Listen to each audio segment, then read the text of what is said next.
రాష్ట్రంలో రేపు లోక్సభ ఎన్నికల పోలింగ్ జరగనుంది. 17 లోక్సభ స్థానాలతో పాటు సికింద్రాబాద్ కంటోన్మెంట్ అసెంబ్లీ సీటుకు బైపోల్ జరగనుంది. ఉదయం 7 గంటలకు మొదలు కానున్న పోలింగ్ సాయంత్రం 6 గంటల వరకు కొనసాగనుంది. 13 సమస్యాత్మక ప్రాంతాల్లో సాయంత్రం 4 గంటల వరకే పోలింగ్ నిర్వహిస్తామని చెప్పారు ఈసీ అధికారులు. రాష్ట్ర వ్యాప్తంగా 17 ఎంపీ సెగ్మెంట్లలో 35,809 పోలింగ్ సెంటర్లు ఏర్పాటు చేశారు. ఎలక్షన్ డ్యూటీలో 2,94,000 మంది ఉద్యోగులు, సిబ్బంది ఉన్నారు.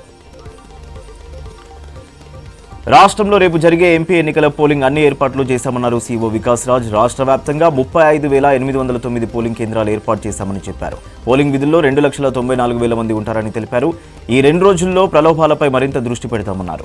రేపు వేతనంతో కూడిన సెలవు ప్రకటిస్తున్నామన్నారు వికాస్ రాజ్. నిబంధనలు పాటించని సంస్థలపై కఠిన చర్యలు తీసుకుంటామని హెచ్చరించారు.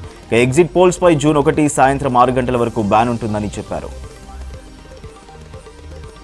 రేపు జరిగే ఎంపీ ఎన్నికలకు భారీ బందోబస్తు నిర్వహిస్తున్నామన్నారు డీజీపీ రవిగుప్తా. 73,414 మంది సివిల్ పోలీసులు, 500 మంది తెలంగాణ స్పెషల్ పోలీస్ బలగాలు, 164 కంపెనీల సెంట్రల్ ఆర్మ్డ్ పోలీసులు విధుల్లో ఉంటాయన్నారు.